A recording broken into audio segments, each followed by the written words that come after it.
আসসালামু আলাইকুম, কেমন আছেন সবাই? আজকে কিন্তু আরেকটা ডিনারের রেসিপি নিয়ে আসছি, টেস্টি প্লাস হেলদি। তো আজকে আমি আপনাদের সাথে শেয়ার করব বিটরুটের সালাদটা, মানে টক দই দিয়ে আর কি। বিটরুট দিয়ে আমি এটা একটা টেস্টি সালাদ করে খাবো, ডিনারের জন্য বেস্ট অপশন। তো আমরা এক এক দিন এক একটা করে খাই, আমি সেটা আপনাদের সাথে একটু শেয়ার করি। এই বিটরুটটা কিন্তু আমাদের স্কিনের জন্য অনেক ভালো, গ্লোয়িং স্কিনের জন্য বিটরুট অনেক উপকার। তো এখানে আমি অল্প কিছু, একদম আমার চুলা জ্বালানোর ঝামেলা নাই, তারপরে অত ঘন্টার পর ঘন্টা আর কি আগুনের কাছে থাকতে হইতেছেন, একদম ঝটপট আপনার 2 মিনিটেই রেডি করে নিতে পারবেন এটা।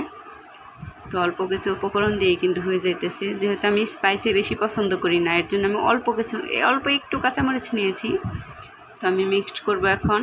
আমার দেখেন সব রেডি করা শেষ। তো আমি আপনাদের বোঝার জন্য এখানে হাফ কাপ মেজারমেন্ট কাপ দিয়ে হাফ কাপ টক দই